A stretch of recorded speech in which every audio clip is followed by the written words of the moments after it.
Texas gardeners are dealing with problems that nobody talks about. And if you're a seasoned Texas gardener, then you already know the struggle.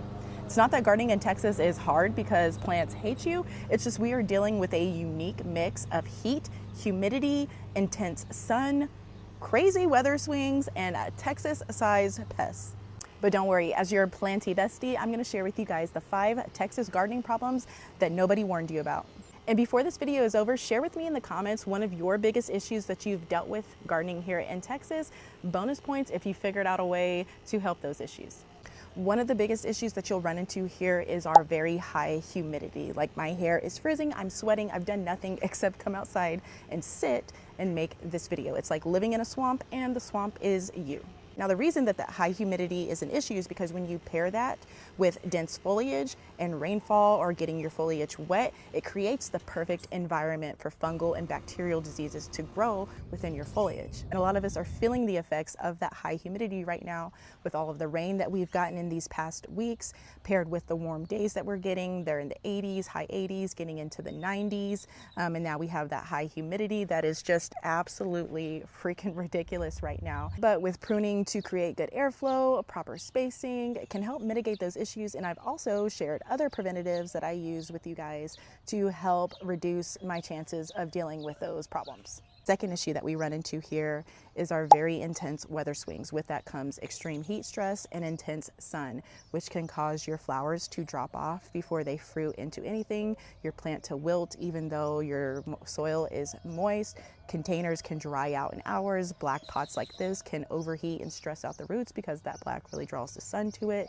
Seedlings can scorch fast. Your fruit can get sun scald on it. So having a shade cloth here in Texas is a must-have.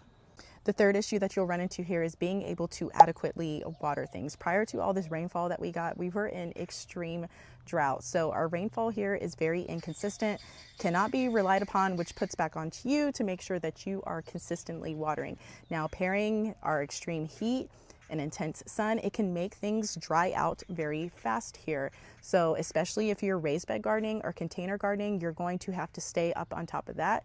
So having a drip irrigation system can really help you out if you don't have the time to be watering things. But if you choose to go the route of hand watering, you're going to have to spend some good time making sure that you are deeply watering things. Successful flowers and fruiting on your plants are heavily dependent on consistent watering. If that is inconsistent, you're going to find that you have issues with successful blooms or fruiting and your plant producing abundantly. The fourth issue that you might run into here is our heavy clay soil. Now, a lot of people love to perpetuate the idea that clay soil is impossible to plant in, it's absolute crap, but that is just the furthest thing from the truth, and that is coming from somebody who has 95% of their garden planted in Texas clay soil, and it's been this way for about 17 years now.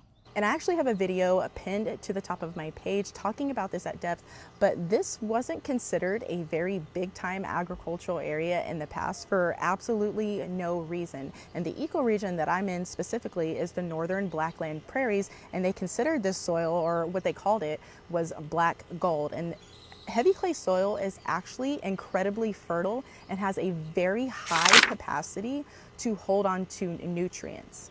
The problem with it is that it swells, it dries out, and it compacts, which causes drainage in it to be very poor. And that's why you have to amend your in-ground soil if you are seeking to plant in it. Adding in a lot of compost that's going to add in organic matter, it's going to help drainage, it's going to help moisture retention, and it's just going to give life to your soil.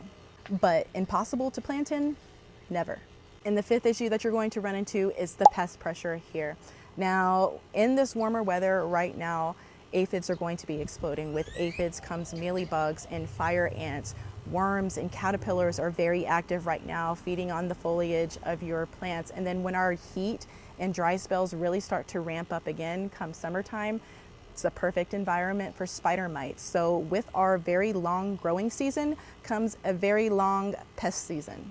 But again, that doesn't make gardening here impossible. There's very many ways that you can mitigate those issues, and I love to make gardening content daily, so follow along to see those videos.